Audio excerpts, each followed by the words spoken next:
En nombre de Pauta y la Cámara Chilena de la Construcción, les doy una cordial bienvenida a esta edición especial del ciclo de encuentros Construyendo País, que hoy, en esta primera parte, aborda la temática ¿Cómo sacamos adelante a Chile entre todos? Muy buenos días. Un saludo muy afectuoso a todos los que nos están escuchando en esta mañana de junio, después de una noche muy lluviosa aquí en Santiago. Bienvenidos a una nueva versión de Construyendo País. Quiero en primer lugar saludar y presentar a Paula Urenda, gerente general de la Cámara Chilena de la Construcción. Muy buenos días, Paula.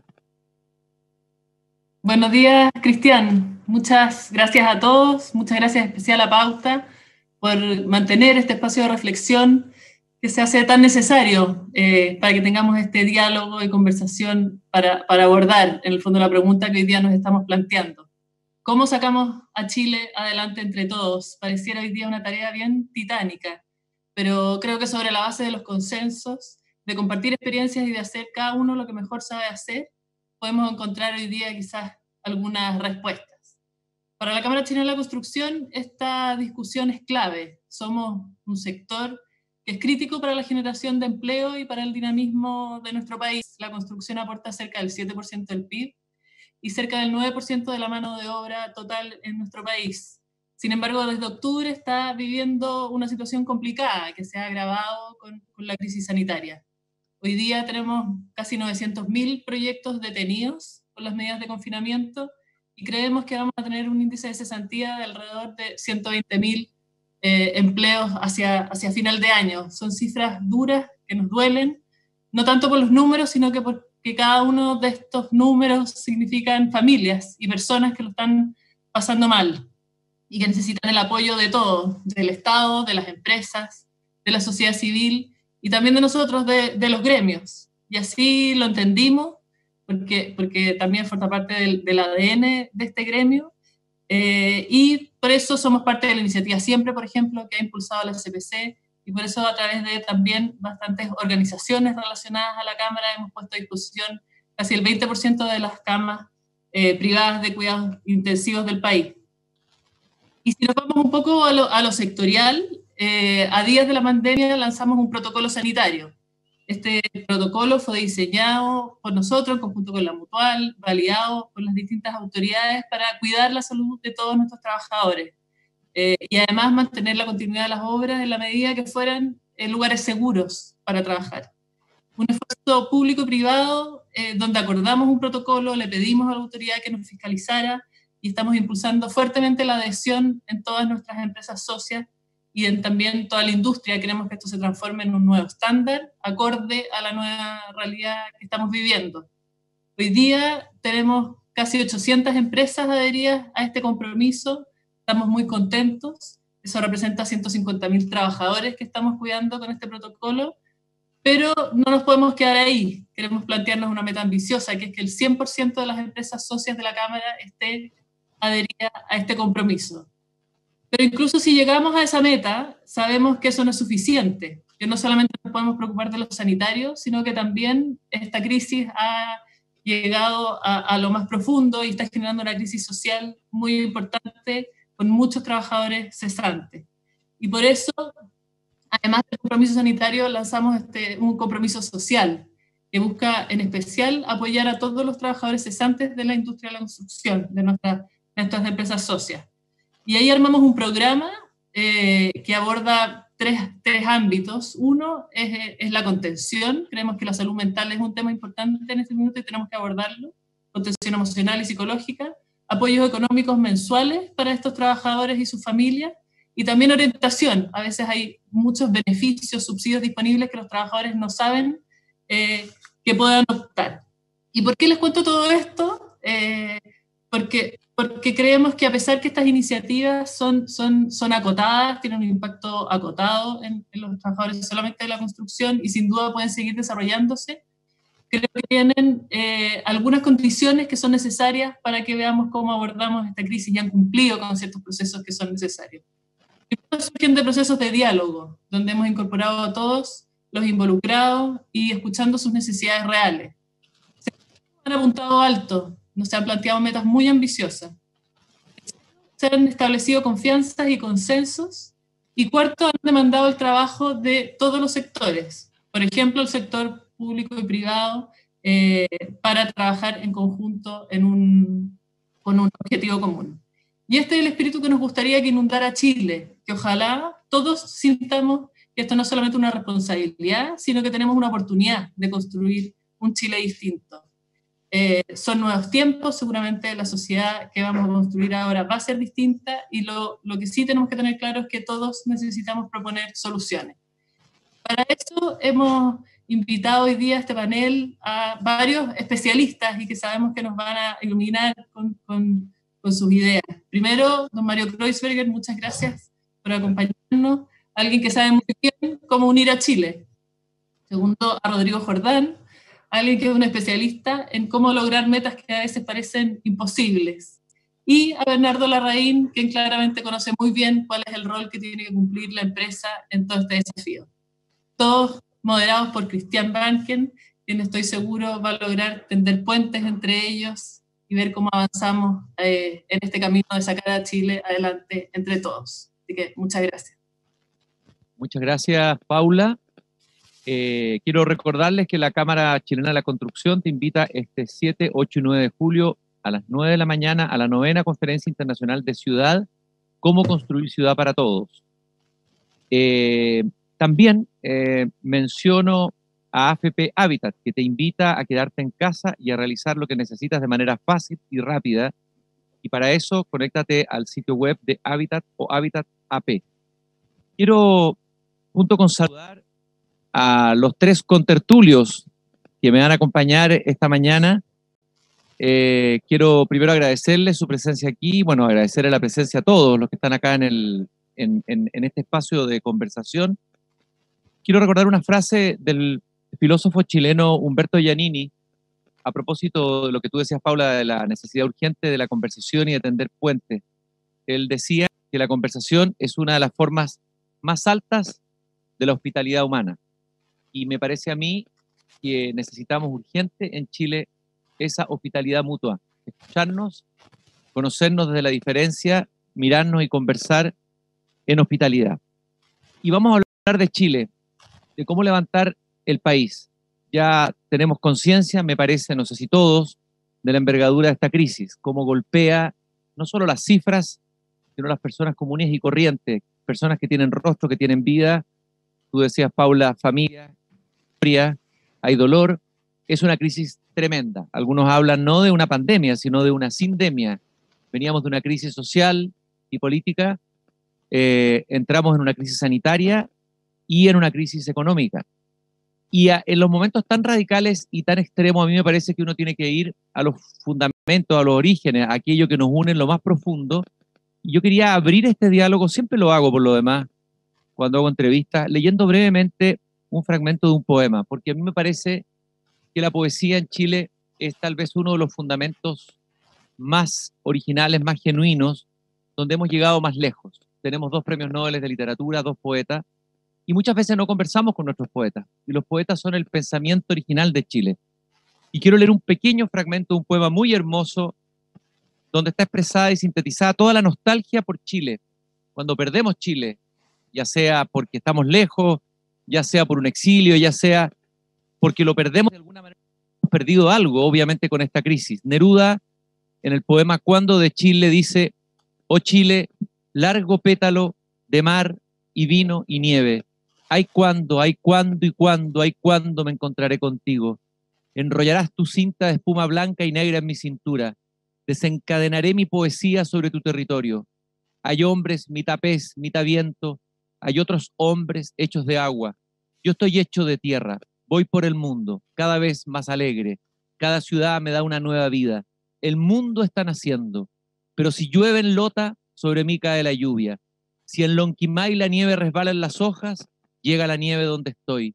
Crece en mí el trigo oscuro de Cautín. Yo tengo una araucaria en Villarrica, tengo arena en el norte grande, tengo una rosa rubia en la provincia, y el viento que derriba la última ola de Valparaíso me golpea en el pecho con un ruido quebrado, como si allí estuviera en mi corazón una ventana rota. Me impresiona este verso, pero si llueven lotas sobre mí, cae la lluvia. Yo creo que el amor de Chile tiene que ver con eso. Lo sentimos no en conceptos, no en abstracciones, no en cifras, sino en imágenes y sensaciones. Y lo primero que quiero preguntarle a cada uno de nuestros participantes, antes de ver cómo levantamos Chile después de esta crisis, ¿cuál es el Chile de ellos? ¿Cuál es el Chile entrañable? ¿Cuál es el Chile amado que llevan cada uno en su corazón, en su alma? Como lo expresó aquí el poeta Pablo Neruda. Don Mario, muy buenos días. Buenos días. Yo principalmente, a pesar de que soy un hombre de ciudad, llevo en mi alma el Chile del campo, el Chile rural, el que he recorrido durante muchos años, conociendo las gentes más simples, más elementales, se podría decir, de este país, pero con una sabiduría extraordinaria. Ese es el Chile que yo más recuerdo, es el Chile que más me gusta, porque hay otro Chile que no me gusta. ¿Cuál es el Chile que no le gusta, don Mario? El de mucha desigualdad, a veces de mentirnos entre nosotros. Yo pienso de que ha quedado bastante establecido en este momento, en primer lugar del estallido social y después de la pandemia o la sindemia, como tú recién decías, de que nosotros, más que construir a futuro, tenemos que ver primero este presente, porque este presente también es futuro, porque nadie sabe exactamente, y ustedes lo ven en los rebrotes de las pandemias en otras partes del mundo, cuándo vamos a salir de esto. Y cómo podemos nosotros, y yo lo he dicho, yo soy solamente un conductor, un animador de la televisión, quizás no tenga el nivel de todos los que están conversando aquí, porque me he dedicado más al entretenimiento, a compartir con la gente. Yo siento de que hoy día los que más pueden, los que más saben y los que más tienen que ayudar a los que menos saben, los que menos pueden y los que menos tienen. Y ese es el presente con el futuro próximo de esa puerta de salida que todavía no vemos. Pero me parece que este presente es muy importante para poder construir un futuro. Muchas gracias, don Mario. Bernardo, para ti, ¿cuál es el Chile entrañable, el que llevas en el corazón? No te escuchamos, Bernardo. Bueno, ahí está. Dado que mi mundo es la empresa y yo fui ejecutivo de una empresa, en esa condición me tocaba recorrer las plantas, conversar con las personas, conversar con los vecinos. Una empresa finalmente puede estar en un perímetro con su planta, pero finalmente está muy inserta en esa comunidad y probablemente para esa comunidad la empresa es lo más visible, en el fondo es como una especie de hito relevante. Entonces esa conversación, ese diálogo en los pasillos que uno tiene cuando es ejecutivo de una empresa, lo añoro mucho. Después yo pasé al directorio, ahora estoy en la dirigencia gremial. De repente uno se empieza a distanciar de ese mundo que es la base de la empresa y también, como decía Mario, hay personas optimistas, sencillas, llenas de sabiduría popular, digamos. Y yo creo que eso diría yo que es lo que añoro del Chile que queremos. ¿Y qué te parece lo que dijo don Mario del Chile que no le gusta? ¿O cuál sería el Chile que a ti no te gusta? Bueno, el Chile que no me gusta, tú hablabas de la importancia del diálogo, la conversación, y probablemente el Chile que menos me gusta es el Chile polarizado, el Chile de compartimentos estancos, el Chile sectario, el Chile que, por ejemplo, hoy día en una pandemia que nadie sabe exactamente en el fondo cómo evoluciona, el Chile que se para en un pedestal a apuntar con el dedo a quienes tienen quizás más responsabilidad que nosotros, el Chile de la comodidad de la opinología y no de la empatía con la complejidad del problema. Gracias, Bernardo. Muchas gracias. Rodrigo, ¿cuál es tu Chile, el Chile que llevas en el corazón?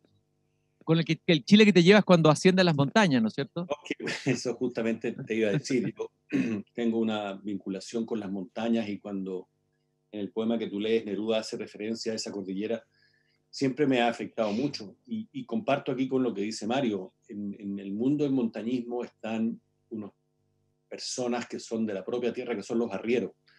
Los arrieros nos ayudan a llegar a las montañas, los campamentos base.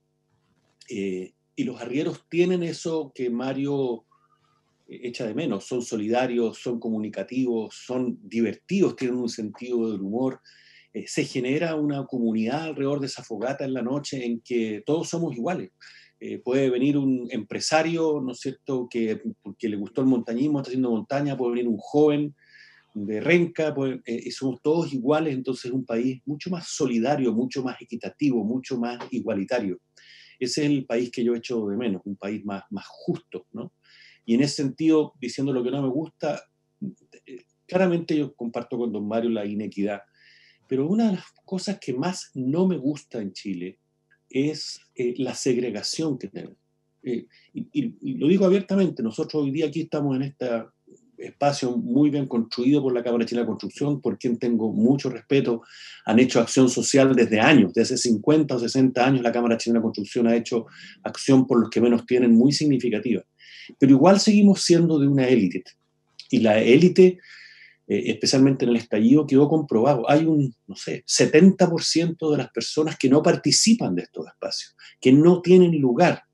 Las élites, y cuando digo élites, de todo el mundo, empresariales, sociales, religiosas, vivimos en un mundo, ¿no es cierto?, de aquí, y no tenemos vinculación con este otro mundo, ese que decía la Paula, de los trabajadores de la construcción, de sus realidades.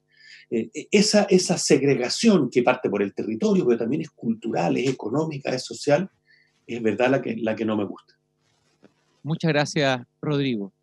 Y vamos a partir de lo que ustedes dijeron, de lo que no les gusta de Chile, que ya implica de alguna manera un cierto diagnóstico, me gustaría pensar cuáles son los recursos, porque las personas y los países que sufren una catástrofe, un accidente o un duelo, tienen que movilizar para poder levantarse de nuevo una resiliencia, que es un concepto acuñado por un psicólogo francés, Cyrulnik, la capacidad de resiliencia del ser humano.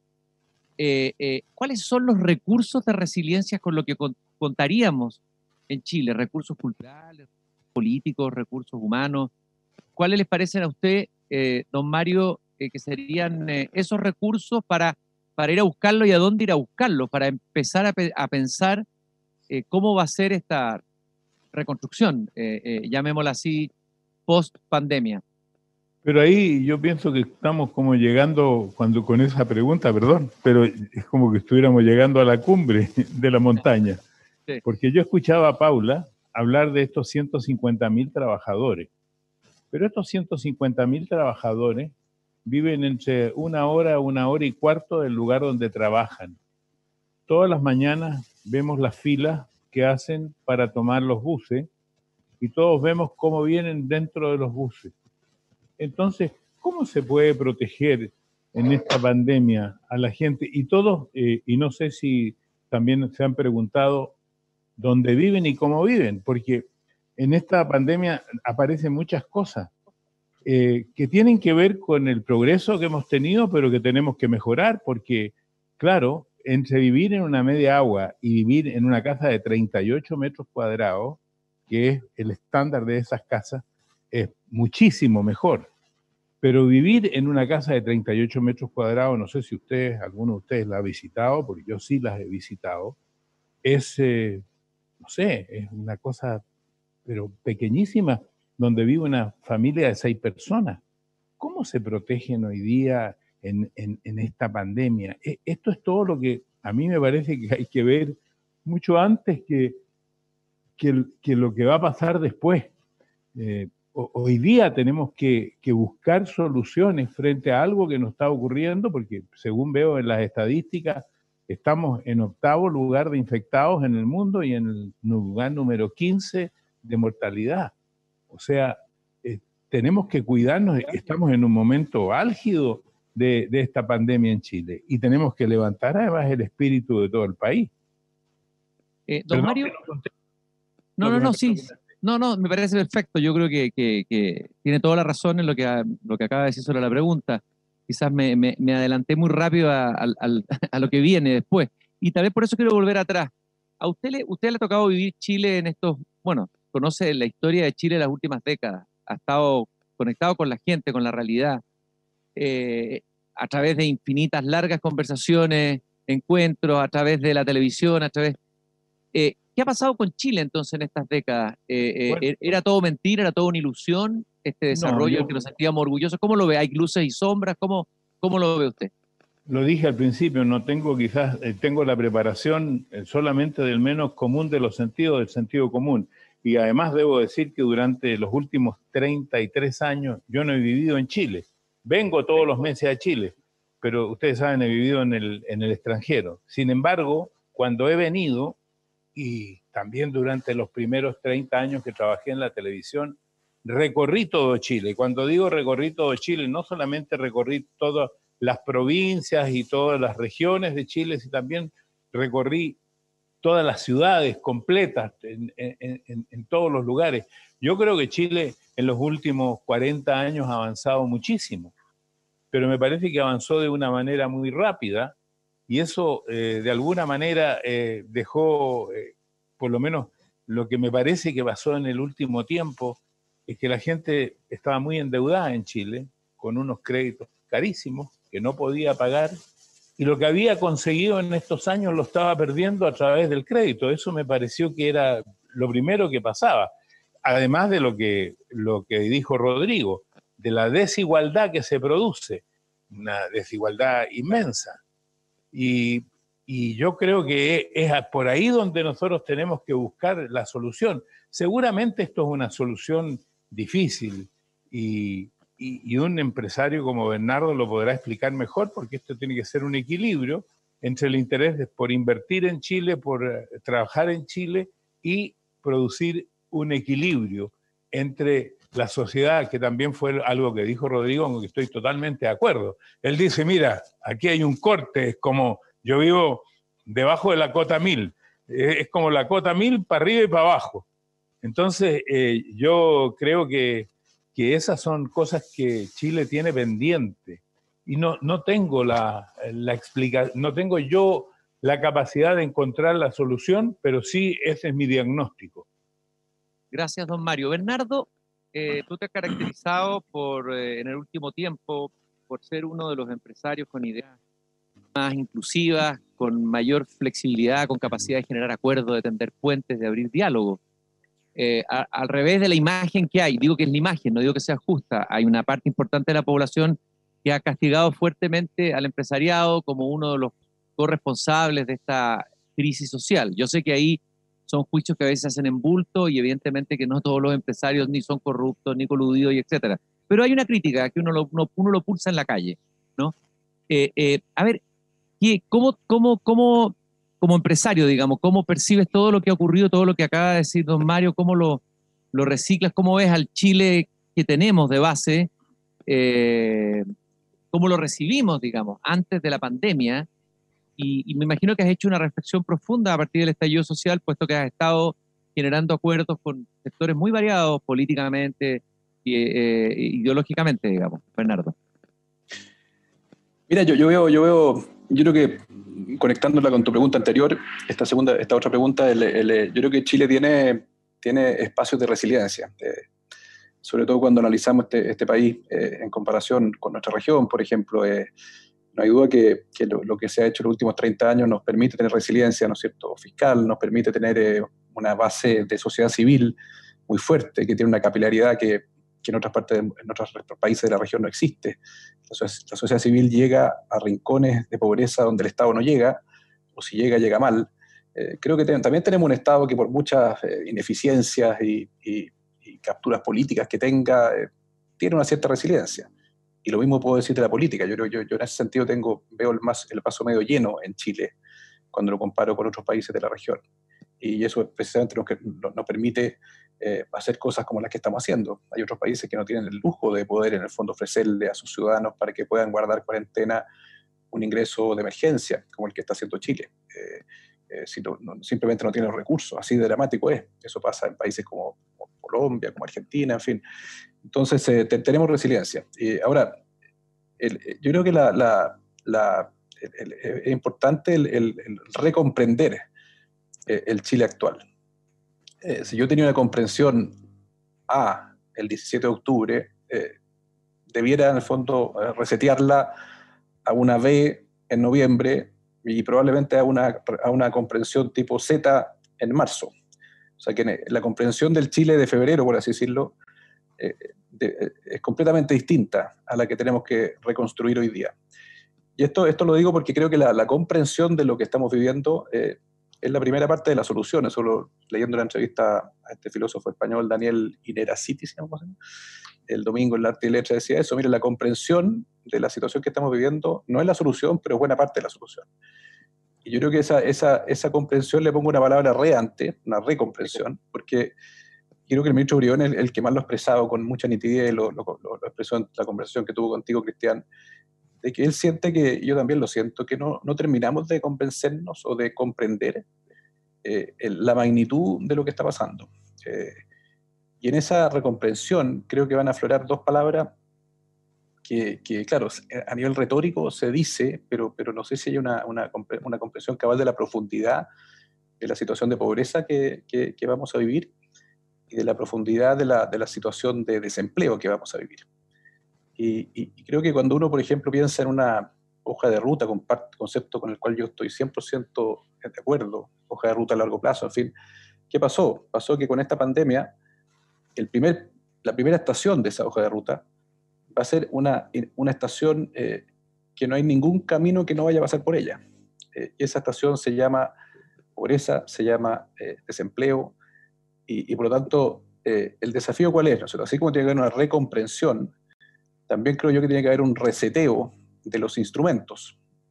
Y eso es un concepto que se lo robé al Foro Económico Mundial, que en su encuentro de enero próximo se llama el resetting.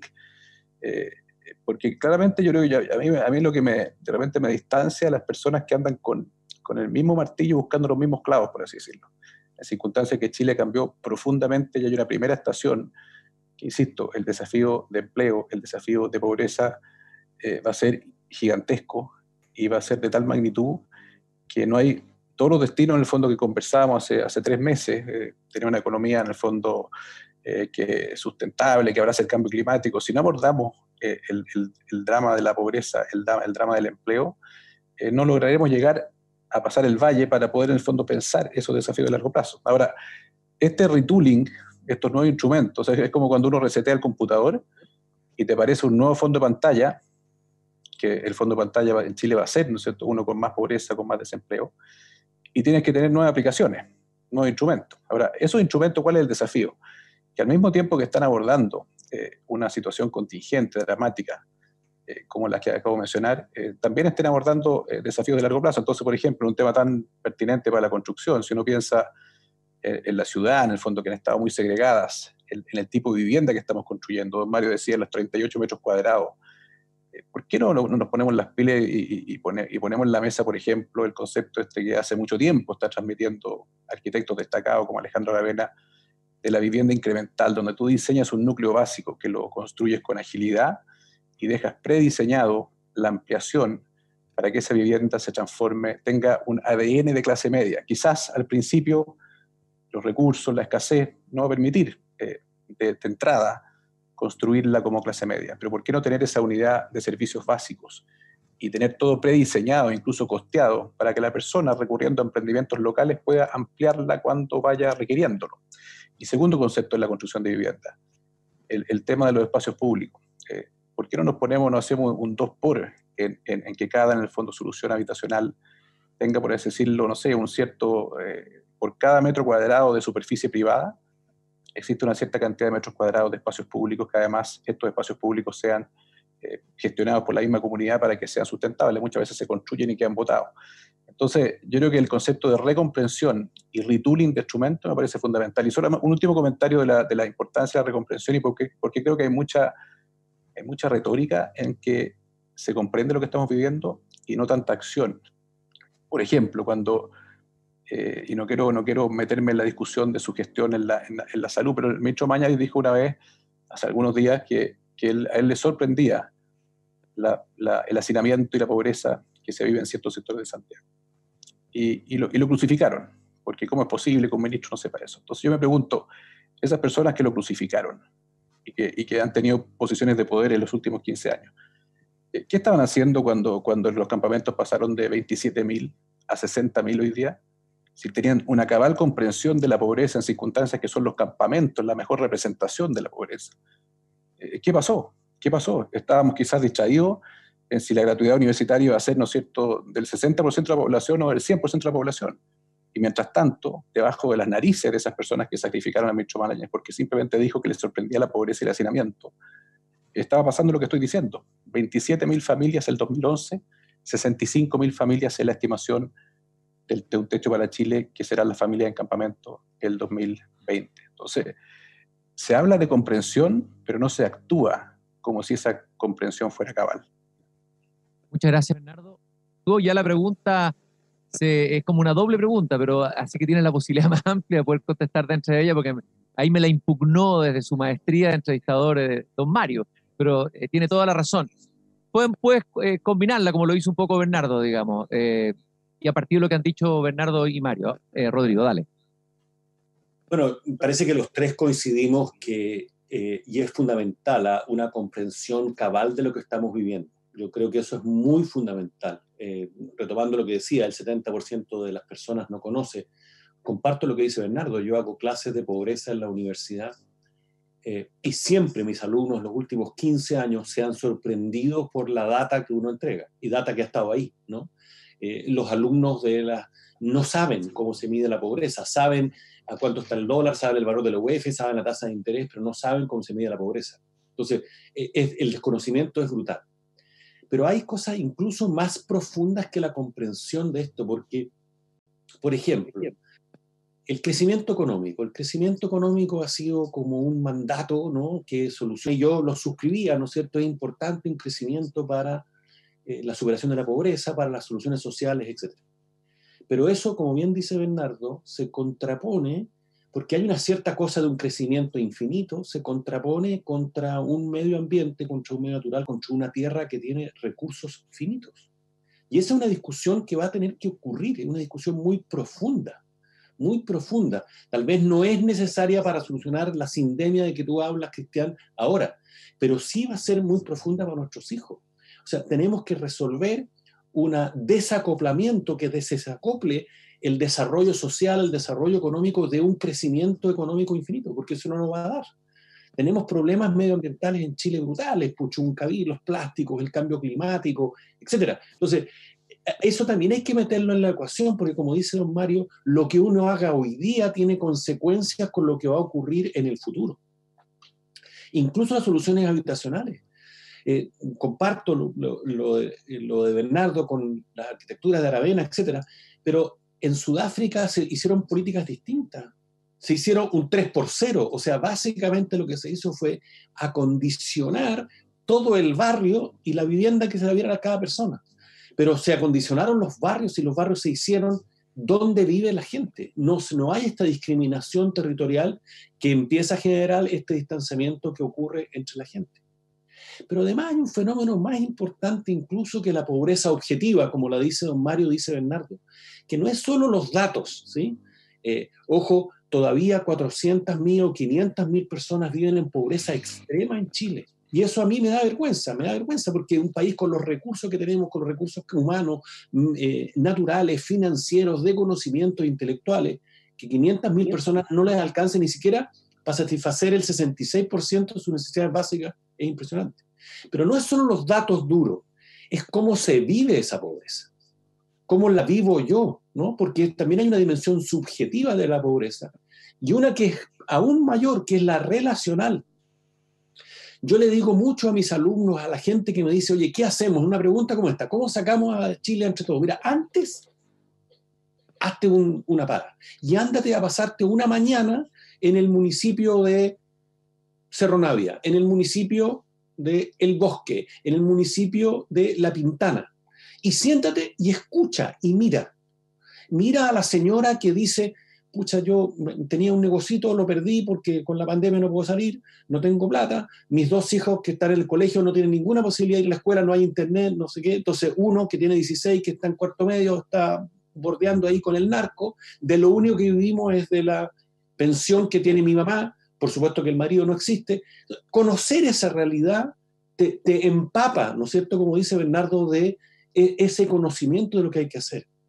Pero lo que es peor es que la vecina de esa señora le cuenta que ella se sube al metro o se subía, porque ahora estamos en cuarentena, pero se subía al metro desde el Bosque, desde La Pintana, desde Renca, desde, ¿no?, Cerro Navia, y se baja en Alcántara, pues, y camina por Presidente Riesco y por Rosario Norte, y están los edificios maravillosos de cristales, con las cafeteras y las cafeterías con terraza, con verdes, con jardines impecables, y la señora dice, mira cómo vive esta gente. Y nosotros vivimos, como dice don Mario, hacinados en un lugar impresionante. Antes que empezara el programa, hablábamos de las clínicas. Las clínicas en Chile como no existen en ninguna otra parte del mundo en términos de su riqueza. Entonces también no es solo objetivo, es simbólico ese nivel de pobreza. Por tanto, cuando uno dice lo que hay que hacer, bueno, uno dice, partamos por esta comprensión, y agrego lo siguiente, bueno, entonces tengamos que ser generosos. Y aquí yo reconozco lo que ha hecho la Cámara Chilena de Construcción, y como dije antes, lo ha hecho desde hace muchos años, o sea, mucho antes que existiera responsabilidad social empresarial, etcétera. La Cámara Chilena tenía acciones sociales de hace muchos, 40, 50 años, Mario se acordará. Pero cuidado, porque lo que importa es cómo yo convivo con las otras personas, cómo las incorporo. Cuando tú me preguntas, y aquí vinculando la resiliencia, ¿qué es resiliencia? Tenemos que incorporar a las personas en las soluciones. Tenemos que incorporar a esa persona en las soluciones. Por ejemplo, nosotros creemos en la democracia representativa. Está perfecto, yo creo que todos apoyamos. Pero ¿qué democracia representativa? Con Bernardo alguna vez viajamos a Suiza a mirar cómo se vinculaban todos estos problemas sociales. Y resulta que hay en una democracia representativa consultas ciudadanas, plebiscitos mucho más seguidos de lo que hay en Chile. En Chile un plebiscito es algo como extraordinario. ¿Por qué? En un periodo de 4 o 5 años que dura la presidencia, ¿por qué no se pueden hacer 2 o 3 consultas ciudadanas de temas relevantes, valóricos, económicos y sociales? ¿Cómo vamos incorporando a esa gente? ¿Cómo construimos capas intermedias?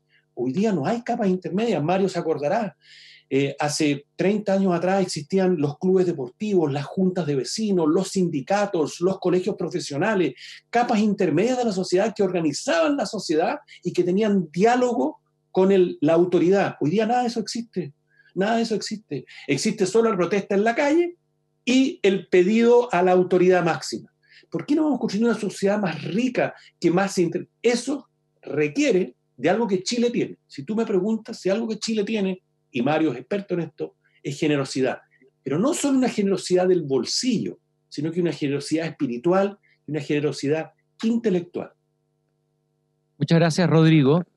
Mario, ahora sí que va a tener que aceptarme la pregunta, porque yo creo que ya están instalados en el corto tiempo que tenemos temas fuertes, temas duros que nos hacen despertar.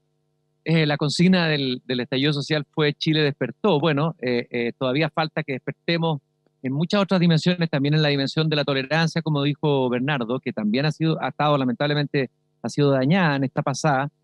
Don Mario, hablemos un poco de, usted habló de levantar el espíritu, levantar el ánimo. Para levantar el espíritu, para movilizar un país, y no solamente a una élite dirigente, no solamente el gobierno, no solo el Estado, sino que también a esa sociedad civil, que es el tercer pilar del que habla un teórico que estudia nuestras sociedades contemporáneas, lo fundamental que es el tercer pilar, y ese sentido social que hablaba Rodrigo Jordán. ¿Cómo hacemos? A ver, ¿qué relato construimos? Porque pareciera, por lo que hemos escuchado, que no tenemos un nosotros. Es decir, cuando uno ve la Teletón, uno se da cuenta que hay un nosotros que es incontestable. Podrán haber algunas críticas minoritarias, pero es un nosotros. El país entero se moviliza detrás de eso. Cuando hay un terremoto, hay un nosotros. Claro. Y los países se construyen con un relato, pero un relato de verdad, no una estrategia comunicacional, sino que un relato de sentirnos parte de un nosotros. ¿Cómo reconstruir ese nosotros dañado, al parecer dañado y fracturado de Chile, Mario? Bueno, yo pienso que este es un momento muy especial y esta es una emergencia, y concuerdo totalmente con lo que dijo Rodrigo. Yo lo ejemplifico de otra manera, pero es igual. Cómo la gente se mueve de un lugar a otro y ven dos mundos muy distintos, que los ven los mundos distintos en todas partes. Y ya que tú me preguntas, hoy día, en esta emergencia, ¿qué está esperando ese gran porcentaje de la gente que tiene miedo por necesidad? Miedo por necesidad de hambre hoy día, por necesidad de un servicio médico que no sabe si lo va a tener en el momento que lo quiere tener. Espera del otro grupo, que él supone, porque frente al coronavirus estamos todos desnudos iguales. No importa en qué lugar de Chile vivamos ni en qué nivel, porque esto depende de muchos factores. Pero yo pienso que para unir a la gente, hoy día la gente espera de aquellos que tienen más, saben más y pueden más, que vayan a abrazarlos a ellos hoy día. Esto es el momento de la emergencia. Después, lo que dijo Bernardo tiene mucha razón en muchas de las cosas técnicas, económicas, en las que no quisiera ni siquiera competir con una opinión. Me parece muy inteligente lo que dice de la construcción de las casas con respecto a que los terrenos fueran más grandes y se pudieran ampliar. Pero tú nombraste la Teletón. ¿Y qué es lo que la Teletón le vendió a la gente hace 40 años? Si así se puede hablar de Teletón, de vender. Le vendió esperanza, porque no existía la esperanza de la rehabilitación. Y aquí voy a poner un ejemplo que lo pongo muchas veces como cliché, porque lo he hecho y lo he repetido muchas veces. Si tú vas a un restaurante en Estados Unidos y le preguntas al mozo, que en un porcentaje alto donde yo vivo es hispano, o sea, de algún país latinoamericano, principalmente de México y de Puerto Rico, de esos lugares, y le preguntas cuál es tu sueño, dice, yo lo que quiero es de pronto independizarme y tener un restaurante de unos cuatro mesitas. Y tú le preguntas al mismo mozo en Santiago, haz la prueba, y él te va a contestar, ojalá me hagan jefe de los mozos. La esperanza de salir de un lugar al otro lugar, de poder saltar de una población a vivir en el barrio Oriente, esa esperanza no está en la mente de la gente. Eso es lo que hay que crear esperanza. Y para crear esa esperanza, tiene que haber un mayor grado de oportunidades para que eso ocurra.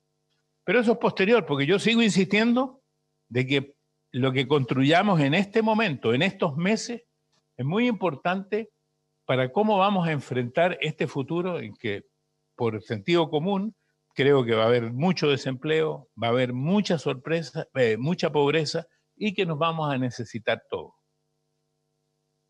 Don Mario, usted habló de lo que hay que hacer ahora, de la urgencia y lo que hay que construir ahora. ¿Dónde colocaría usted la energía, el foco? No lo estoy pidiendo como experto, obviamente, sino que como un observador privilegiado de la realidad chilena y con una intuición profunda. Tampoco, porque acuérdate que estoy 90 días aquí retenido, pero digamos como intuición, por lo que veo en la televisión, es que necesitamos crear empatía, necesitamos buscar entre todos, porque no le podemos cargar todo al Estado.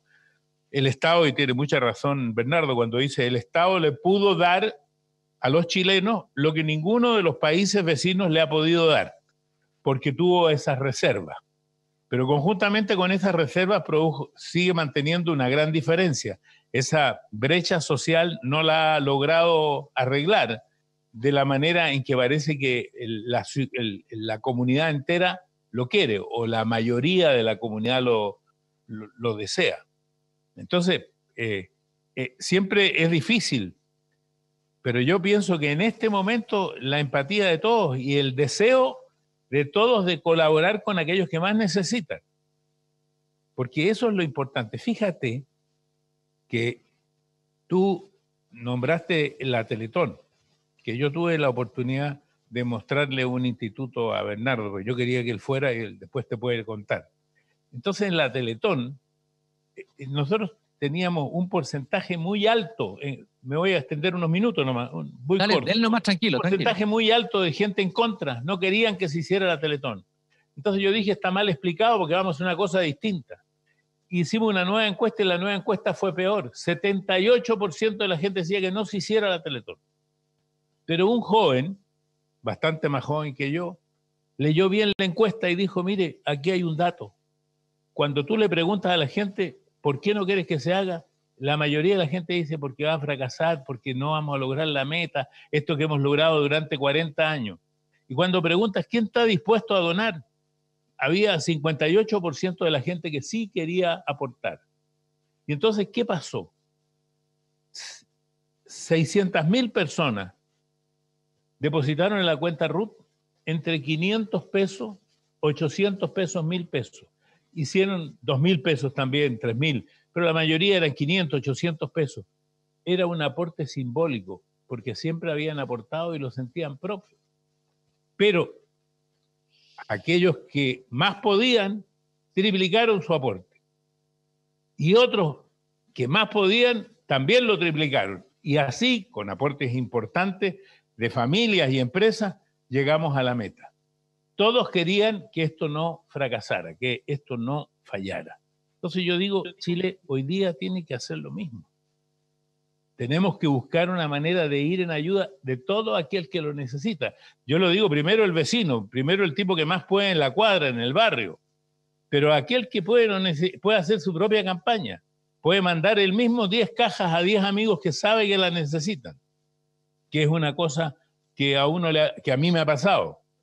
Hay un porcentaje muy grande de la gente que nunca necesitó, que hoy día no se atreve a decir yo necesito. No sé si contesté tu pregunta. Sí, me quedé pensando en lo que acaba de decir, me quedó resonando, por eso me quedé un poquito en silencio. Don Mario, excelente, muchas gracias por la respuesta. Y Bernardo, a partir de lo que dijo don Mario de ese abrazo, generar esperanza a través de un abrazo y también de una invitación que sea creíble y que permita sumar voluntades y que no vuelva a ir de nuevo la fractura que está ahí debajo. Claramente hay una fractura en el país, eso lo sabemos. Me gustaría preguntarte, ¿cómo crees tú que es posible ese abrazo? Si estás de acuerdo primero con don Mario en lo que dijo, o tal vez piensas que eso podría ser una suerte, para algunos podrían decir es un asistencialismo. Aquí lo que falta no es solo asistencialismo, solidaridad, sino que se necesita... No, esto es solo para la emergencia. Sí, para la emergencia, sí. Nada más, después yo creo que cada uno se pone en su trinchera. Claro, exacto. Bueno, pero... Es como cuando el auto está en el barro, primero saquémoslo del barro y después miremos si se rompió el distribuidor. Eso. A ver, ¿cómo sacamos el auto del barro? Los primeros gestos, los primeros gestos que tú verías cercanos y posibles de hacer desde el empresariado. Bernardo. Mira, el empresariado, lo mencionó la Paula, básicamente hizo este esfuerzo, más allá de lo que está haciendo cada empresa en su perímetro, por así decirlo, que su primer deber, ¿no es cierto?, en la salud de sus trabajadores, con los protocolos para trabajar seguramente. También armó esta iniciativa colectiva, que se llama Siempre, Solidaridad e Innovación Empresarial, que yo siempre la destaco más que por los recursos levantados o por la compra de ventiladores. La destaco porque lo que se pone a disposición de una emergencia como esta es la integración, por supuesto que de recursos, pero sobre todo de capacidad de gestión, de innovación, de articulación. Por ejemplo, no se dice eso, yo tengo una cierta distancia con la columna de Daniel Matamala el fin de semana que insinuaba que levantaba unas lucas para puro comprar ventiladores de China. Bueno, eso finalmente hay una página web transparente donde se habla de lo que estamos haciendo ahí.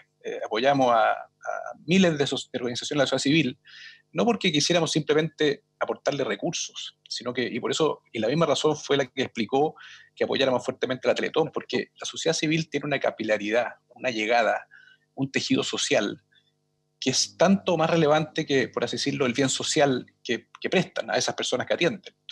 Eso por un lado. Por otro lado, en el fondo, este fondo también lo que ha hecho es un fondo, por ejemplo, de innovación. Apoyamos a 5 proyectos chilenos que están haciendo ventiladores mecánicos desde universidades chilenas.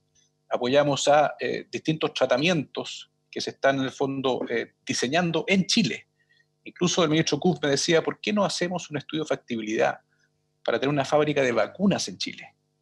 Porque cuando llegue el momento de la vacuna, esta se va a tener que masificar. Entonces, ese es un segundo, o sea, un primer espacio en lo que cada empresa hace en su perímetro, con las personas que trabajan con ellos, con los proveedores, con las comunidades. El segundo espacio, ¿no es cierto?, esta iniciativa colectiva. Yo creo que finalmente hay muchos espacios donde las empresas, entre ellas, pueden unirse en una lógica de colaboración precompetitiva para innovar, para enfrentar desafíos sociales que requieren capacidades empresariales en alianza con la sociedad civil. Así que yo creo que así parte el abrazo. Ahora, yo creo que en los momentos de crisis y de emergencia como este, finalmente también se construyen los países de largo plazo. Lo decía Sergio Ursula en entrevista, mira, el largo plazo se construye en contingencias como esta. Y por eso yo me desafío también a que cada vez que planteamos una solución para la contingencia, ojalá que en ese mismo instrumento, en ese mismo nuevo herramienta, incorporemos un desafío de largo plazo. Entonces, por eso decía, si vamos a reconstruir vivienda, repensémoslas. Otro tema relevante relacionado con la segregación y la desigualdad. Así como bajo nuestras narices los campamentos pasaron de 27.000 familias a 65.000 familias, bajo nuestras narices también hay segregaciones urbanas que son completamente inaceptables y que son, creo yo, de no tan compleja solución. En una ciudad moderna, integrada socialmente, puede ocurrir lo que dice Rodrigo, digamos, que efectivamente hay personas que viven en el sector norte de Londres, en una vivienda pequeña, en fin, y otras personas que viven, no sé, en el sector de Chelsea, en Londres, en una vivienda mucho mejor. Pero eso es menos relevante, ¿por qué? Porque tanto la persona del barrio Chelsea, que es un muy buen barrio de Londres, como la persona que vive en el sector norte, toman el mismo transporte público y toman el mismo tiempo para llegar a un parque como el Hyde Park. Entonces, simbólicamente, si es que la reconstrucción la hacemos generando esos espacios públicos de integración, porque creo yo en el fondo que lo importante aquí hay desconfianza. Entonces, ¿cómo logramos que las personas perciban que esta recuperación no van a ser parches de corto plazo, sino que van a haber iniciativas de largo plazo, incluso desde el punto de vista del medio ambiente? Cuando pensamos es fundamental reactivar la inversión, sí. Bueno, reactivemos la inversión dirigida a nuestra resiliencia hídrica, al cambio climático, a la economía circular. Hay mucha infraestructura que se tiene que desarrollar para propósitos ambientales y que al mismo tiempo va a generar la solución al problema contingente de desempleo. Entonces yo creo que tenemos que, y eso no lo veo en Chile, el debate de vincular la contingencia con el largo plazo, lo veo insuficientemente presente en el debate público. Estamos, el 99% del debate del plan de recuperación económica consistió en el ingreso de emergencia, que era un imperativo, que era necesario. Pero Chile no va a vivir de un ingreso de emergencia. Las expectativas de las personas de sentirse parte de un mismo barco que va al mismo destino, sea que algunos van en el piso de arriba, otros van en el piso de abajo, pero vamos en el mismo barco. Esa expectativa que tenemos que construir, esa sensación de que todos somos parte de una nación que va hacia un destino, aunque yo esté viviendo, ¿no es cierto?, en Puente Alto y otra persona esté viviendo en la Dehesa, pero vamos en el mismo barco, eso se construye a partir de acciones concretas que vinculen la contingencia con desafíos de largo plazo, por ejemplo, en la generación de espacios públicos que sean integradores sociales. Bernardo, todo lo que tú planteas necesita liderazgo y necesita una política con P mayúscula, una clase política con visión de Estado, con visión de largo plazo, con esta amplitud de mira que tú acabas de plantear, digamos. Pero pareciera que, lamentablemente, a pesar de que tú mostraste un cierto optimismo de la clase política al comienzo de esta conversación, pareciera que uno ve, tal vez una caricatura, pero yo por lo menos siento eso, que hay más políticos preocupados de una agenda corta, y que eso hace imposible pensar en visiones de largo plazo. Uno ve como una mirada muy interesada, muy cortoplacista, pero no una visión de Estado, de país, no la construcción de ese horizonte de largo aliento al que tú planteas. Y brevemente te lo planteo, que me lo contestes cortito. Mira, yo creo que efectivamente comparto ese diagnóstico. Y hay dos riesgos, creo yo. Uno, el excesivo cortoplacismo, que está muy dado por la inercia de la política. La política esencialmente es cortoplacista porque tiene que estar, los parlamentarios van a ser electos en un año más, digamos. Entonces, por eso, más que criticar a la política, yo creo que el protagonismo de poner estos temas que juntan la contingencia con el largo plazo debe ser de otros actores, de los que estamos en el perímetro de la política, los que estamos en el debate público. Entonces, yo comparto 100% lo que decía Rodrigo. Aquí hay una democracia representativa. La única cancha de lo público donde realmente en el fondo debiera representar en el fondo la sociedad toda es el Parlamento, es la interacción del Parlamento con el Poder Ejecutivo. Pero no pueden estar solos. Tienen que haber muchos actores que se activan en el perímetro para que cuando la política dice hagamos un subsidio al empleo, seamos nosotros los que le decimos, mire, ¿por qué no aprovechamos también de hacer una reconversión laboral y que esa persona se conecte con nuevas capacidades a los empleos del futuro y no le demos un subsidio para que vuelva a trabajar al empleo del pasado, digamos. Entonces, somos otros los que tenemos que ponerle la dimensión de largo plazo a la de corto plazo. Ahora, también el segundo riesgo, que también lo veo mucho en algunos actores de nuestro mundo, de la sociedad civil, es que se van directamente a largo plazo sin pasar por la contingencia de pobreza y de empleo. Por eso yo he tenido ciertos debates, por ejemplo, cuando yo hablo, ¿no es cierto?, de una recuperación centrada en la persona, en el empleo, por ejemplo, digno, empleo conectado con el futuro, y me reprochan que no estoy hablando de sustentabilidad o resiliencia, les digo, mira, la principal resiliencia que tenemos que construir es de las personas que se sientan parte de este proyecto de desarrollo. Si usted está con el mismo martillo, buscando el mismo clavo, con su agenda sectorial, no se está dando cuenta que hoy día hay una grieta de una profundidad completamente inédita. Entonces, ¿cuál es el desafío? Y lo invito a ese desafío. Si usted, en el fondo, metamos la agenda de cambio climático junto con la agenda de reactivación de empleo. Y eso es posible, porque tú puedes invertir en infraestructura que aborda el cambio climático y que al mismo tiempo sea, ¿no sé?, infraestructura que permita empleo a través de planes de reconversión para que ese empleo pueda trabajar en esas plantas desalinizadoras, por ejemplo. Entonces, ni irse al largo plazo como si nada hubiera pasado en Chile, que yo lo veo en ciertas organizaciones de la sociedad civil, de que en el fondo uno habla de empleo y te dicen, tú estás peleando la economía del pasado. Yo le respondo, mira, feliz estar trabajando por la economía del pasado, si eso se trata en el fondo de generar empleos dignos, formales, que ojo, empleos formales que son el 70% del empleo en Chile, empleos formales que tienen remuneraciones que son el doble de las del empleo informal, y empleos formales que en un 60% de ellos los da la gran empresa. Entonces, ¿cuál es el desafío de Chile? ¿Dónde está la mayor precariedad? ¿Está en quienes no tienen empleo o bien están en quienes forzadamente tienen que recurrir a la informalidad? Y ese tiene que ser el centro de la reactivación. Y la reactivación tiene que también conectarse, insisto, con desafíos de largo plazo. Muchas gracias, Bernardo. Rodrigo, aquí me avisan que estamos con el tiempo encima, pero no puedo dejar de hacerte una pregunta. Tú tienes una experiencia en hazañas épicas, en proponerse metas en ascensos duros y arduos, en el que participan muchas personas, equipos, ¿no? Y me gustaría preguntarte cómo ves este ascenso, porque estamos viviendo hoy día un descenso, podríamos decir, como sociedad, ¿no? Y como un descenso en la profundidad del momento más duro de la pandemia, un descenso en la crisis económica, la pérdida de empleo, etcétera. Pero necesitamos salir, necesitamos levantarnos, necesitamos ascender. ¿Qué imagen, cuáles son los elementos centrales de este equipo llamado Chile que quiere ascender y salir de esta noche oscura, para usar una imagen de la mística, y llegar a una nueva cumbre? ¿Cuál es esa cumbre? Bueno, dame 2 o 3 tips sobre esto, Rodrigo, por favor. Muy rápidamente. Primero, nos llevamos el diario Noreste, alguna de las expediciones que he escrito por ti, así que te conocemos hace tantos años, Cristian. Con Bernardo hemos tenido la oportunidad de viajar y por supuesto con don Mario tuve una gran experiencia al trabajar juntos en Canal 13, así que conozco mucho al panel. Bueno, con la Paula, para qué decir, hemos trabajado muchas cosas, así que es un placer de verdad haber vuelto a compartir con ustedes 5, con ustedes 4 en este panel. Mira, si tú te recuerdas, Cristian, nosotros en las expediciones fracasamos primero y después tuvimos éxito, ¿no? O sea, primero no le apuntamos y después le apuntamos. Y yo creo que el aprendizaje tiene que ver con esto. Al principio, y lo tengo que reconocer ahora, 30 años después, fuimos arrogantes. Tal vez inconscientemente, no quiero que sea arrogante así, yo aquí vengo, yo me las traigo, Peter, sino que inconscientemente creíamos que éramos capaces de hacerlo. Nos había ido bien en Chile, en la Concagua, en Perú, etc. Y la verdad que el desafío era mucho más grande, mucho más.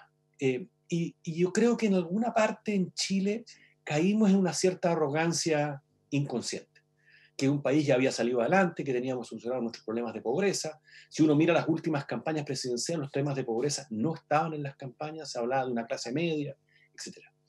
Y hablo de inconsciente porque conozco a Bernardo, conozco a don Mario, son personas de una calidad humana salvaje, ¿no? ¿Cierto? Irreconocible. Pero también hay personas que, siendo así, no ellos necesariamente, pero siendo así, no somos arrogantes. Nosotros tenemos la respuesta, nosotros en esta élite que describí anteriormente tenemos la respuesta. No tenemos.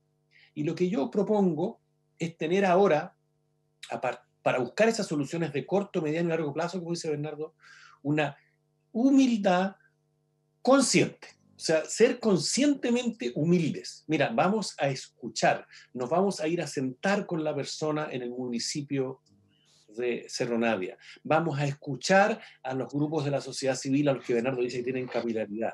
Vamos a entrar en esas conversaciones. Vamos a incorporar a ese 70% que está fuera de la toma de decisiones a esa toma de decisiones, para enfrentar la realidad actual, y hoy día la enfrentan con las ollas comunes, que es una imagen que nadie quisiera volver a ver del año 82, pero son una imagen que muestra que tienen activos, que tienen capacidad de organización, que la gente que más sufre con esto tiene capacidad de enfrentar una cierta resiliencia, como decías tú, pero también tienen posiciones respecto de cómo deberá ser ese futuro. Entonces, básicamente cambiar esta arrogancia inconsciente por una humildad consciente. Muchas gracias, Rodrigo. Esas para mí son tus palabras de cierre, tu invitación, y quiero que cada uno de ustedes brevemente, pero por el espacio que necesiten, se despidan también con una imagen hacia el futuro. Don Mario. Bueno, mi gran deseo es que podamos salir lo mejor parados posible de esta pandemia, de la cual nadie sabe realmente cuál es la puerta de salida. A mí me ha gustado, dentro del campo de las comunicaciones, principalmente aunar voluntades, siempre con la esperanza de un futuro mejor. Las soluciones no las tengo, y seguramente esas le corresponden a personas de mayor conocimiento en cada una de las áreas. Así que muchas gracias por haberme invitado. Muchas gracias, Mario, por haber participado, por esta entrega en esta mañana. Y Bernardo. Bueno, muchas gracias, Cristian, Paula, Rodrigo, Mario, por la buena conversa. Le tengo, efectivamente, como Rodrigo, le tengo mucho aprecio a todos los que estamos acá. Así que hemos conversado harto, y yo creo que esa humildad que dice Rodrigo me suma esa palabra final. Yo creo que cuando hablo de recomprensión y de reseteo de los instrumentos, claro, si yo recurro a los instrumentos que yo tenía en mi caja, eso es arrogante. Entonces tengo que Cristian, el escenario cambió, y por lo tanto hay que buscar instrumentos, y para buscar esos instrumentos hay que conversar y escuchar mucho.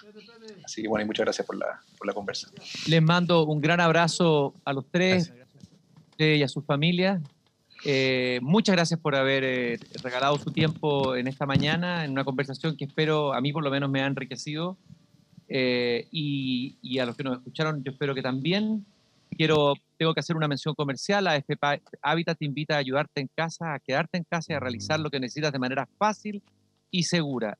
Sitio web Habitat o Habitat AP.